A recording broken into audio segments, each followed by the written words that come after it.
जय हिंद दोस्तों। कल के वीडियो में हमने स्वतंत्रता का अधिकार देखा था, जो कि आर्टिकल 19 से आर्टिकल 22 तक था।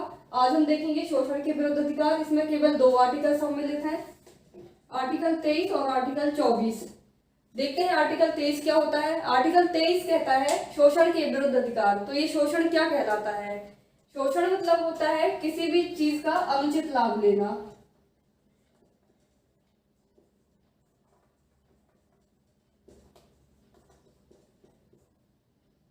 शोषण का मतलब होता है अनुचित लाभ लेना। तो ये अनुचित लाभ क्या होते हैं? अनुचित लाभ का अर्थ हम ऐसे समझ सकते हैं कि किसी चीज को कोई व्यक्ति करने से मना कर देता है, मगर फिर भी हम उससे अपना कार्य जबरदस्ती कराते, तो ये अनुचित लाभ होता है। तो आर्टिकल 23 का उसमें शोषण के लिए कुछ पॉइंट्स मेंशन किए गए हैं, तो जिसके बारे में हम चर्चा करते हैं। पहला है ट्रैफिकिंग। ट्रैफिकिंग मतलब होता है तस्करी। तस्करी किसी भी चीज की जा सकती है, जैसे कोई वस्तु हो सकती है, लेकिन विशेषता यहाँ पे मानव तस्करी की बात की जा रही है। और आपने देखा होगा मानव तस्करी होती है, बच्चों की तस्करी की जाती है, उसके बाद उनको अपंग बनाया जाता है और उनसे भीख मंगवाई जाती है। तो ऐसे बहुत से कुकृत्य होते हैं, तो इन सब के ऊपर रोक लगा के आर्टिकल 23 जोड़ा गया था, जिसके अंतर्गत तस्करी को रखा गया। दूसरा पॉइंट कहता है दुर्व्यवहार। दुर्व्यवहार होता है मिसचीफ करना, यानी कि कोई भी ऐसा कार्य जो वैलिड नहीं होता है, हम किसी के साथ अच्छा व्यवहार ना करें, जो मानवता को प्रदर्शित ना करे, वो दुर्व्यवहार कहलाता है। तीसरा पॉइंट मेंशन है बंधुआ मजदूर। बंधुआ मजदूर मतलब होता है कि कोई भी, जैसे हम देखें कि पुराने जमाने में क्या होता था, जमींदारी व्यवस्था थी। तो जमींदारी व्यवस्था में खेत जो होते थे जमींदार के होते थे, मगर उसमें कुछ किसान कार्य करते थे। ये किसान बंधुआ कैसे हो जाते थे कि इनके ऊपर कुछ कर्ज होता था, और उस समय पे जो ब्याज दर होती थी वो उस टाइम पे भी हाई होती थी, मगर इनसे ब्याज दर साधारण ना लेके चक्रवृद्धि ब्याज के रूप में लिया जाता था, जिसकी वजह से ये अपना मूलधन चुकाने में असमर्थ होते थे और हर बार ब्याज पे ब्याज बढ़ता जाता था। फलस्वरूप ये अपने पूरे जीवन को उस जमींदार के आगे रख देते थे कि जब तक हमारा जीवन होगा हम आपके लिए कार्य करते रहेंगे। साथ ही साथ ये कर्जा और आगे बढ़ता जाता था। तो इनके जो बच्चे होते थे, ये किसान लोग अपने बच्चों को भी बंधुआ बना देते थे। तो ये बहुत ही ज्यादा मानवता के ऊपर कलंक वाली स्थिति थी। तो इसके लिए मैंने आपको जब स्केड्यूल पढ़ाए थे, अनुसूचियां पढ़ाई थी, तो बताया था कि 9वीं अनुसूची जो जोड़ी गई थी जमींदारी व्यवस्था को खत्म करने के लिए जोड़ी गई थी, जो कि भारतीय संविधान का पहला संशोधन भी था।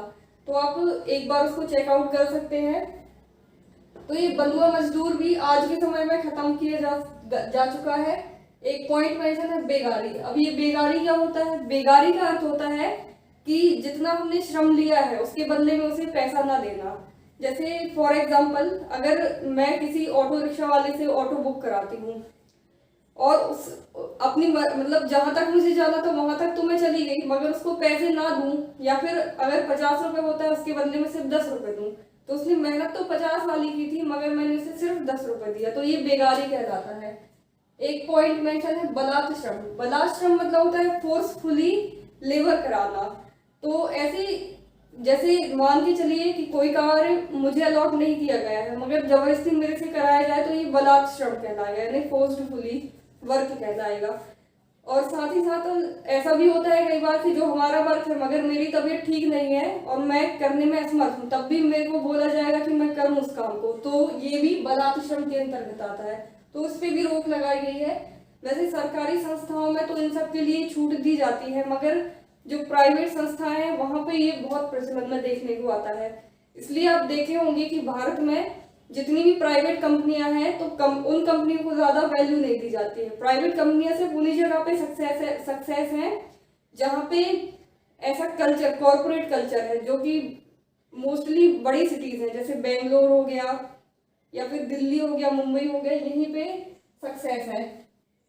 अभी अनुच्छेद 23 के बी में एक चीज मेंशन की गई है कि जब भी राष्ट्रहित हो या आपातकाल की स्थिति हो, तो जबरदस्ती कार्य कराया जा सकता है। ये बलात् श्रम यानी जबरदस्ती कार्य कराया जा सकता है। जैसे नॉर्मली नौकरी का टाइमिंग 8 घंटे की होती है, मगर 8 की जगह 10 घंटे भी कार्य कराया जा सकता है, 12 घंटे भी कार्य कराया जा सकता है। ये तो राष्ट्रहित के बारे में लिखा है, मगर हम भारत के नागरिक इस बात को समझते हैं, तो इसको लागू किए बिना ही अगर राष्ट्रहित की बात होती है तो खुद से ही कार्य कर सकते हैं। I mean, हम लोग करते हैं। तो ये तो अच्छा पॉइंट है, मगर इसका मतलब ये नहीं कि राष्ट्र है तो ट्रैफिकिंग या दुर्व्यवहार या बंधुआ मजदूर ये सब कराया जाए। केवल बेगारी और बलात् श्रम करा सकते हैं, वो भी सरकार चाहे तभी। ठीक है। आर्टिकल 24 कहता है बाल नियोजन पर प्रतिबंध। तो ये बाल नियोजन क्या होता है? वैसे तो नियोजन के कई सारे अर्थ होते हैं। नियोजन का एक बहुत प्रचलित अर्थ होता है प्लानिंग करना, जैसे फैमिली प्लानिंग, उसमें नियोजन का शब्द बहुत ज्यादा यूज होता है। मगर भारतीय संविधान में नियोजन का अर्थ नौकरी से लिया गया है। तो इसमें है बाल नियोजन यानी बच्चों की नौकरी पे प्रतिबंध। इसमें पॉइंट मेंशन है कि 14 साल से कम उम्र के बच्चों को नौकरी करने नहीं दिया जाना चाहिए, विशेषतः खतरनाक कार्यों के लिए, जैसे कारखाना हो गया या फिर खदान हो गई। तो कारखाना जैसे पटाखा कारखाना है, ये तो जीती जागती मौत के जैसा है। अगर छोटी सी भी चिंगारी आई तो पूरे पटाखा फैक्ट्री के साथ साथ आसपास के एरिया को भी बहुत क्षति पहुंच जाएगी। और खदान में अगर देखें तो जैसे कोयला खदान हुई, तो कोयला खदान में क्या होता है, जब भी खदान में खुदाई की जाती है तो नेचुरली वहां पे मीथेन प्रोड्यूस हो जाती है। और वहां पे क्योंकि ये खदान है तो वहां पे हमको ठोकना काटना ये सब पड़ेगा। तो जब भी कोयले के पत्थर से हथौड़ी छेनी ये सब टकराती है तो कभी कभी चिंगारी आ जाती है, तो उस चिंगारी से मीथेन तुरंत भड़क जाती है। इसका एग्जाम्पल देख सकते हैं कि धनबाद जिला जो है झारखंड में, वहां पे एक बार आग लगी थी जो कि आज तक बुझ नहीं पाई कोयले की खदान पे। तो ये बहुत डेंजरस हो जाता है। जब मैं छोटी थी तो मैंने देखा कि मतलब मुझे ये पॉइंट याद था कि बच्चों से कार्य नहीं किया करवाना चाहिए, तो नहीं तो ये कानूनन जुर्म होता है। तो मैं ये सोचती थी कि चाय की दुकान पे इतने सारे छोटे बच्चे हैं, पोहे की दुकान पे, कोई भी दूसरे कामों में, तो वहाँ पुलिस भी आती है पर कोई एक्शन नहीं लेती थी। बाद में मुझे पता चला कि अगर कोई घर का बिजनेस है तो इन सब कार्य को करा सकते हैं, मगर ये खतरनाक कार्य के लिए ये पॉइंट मेंशन था।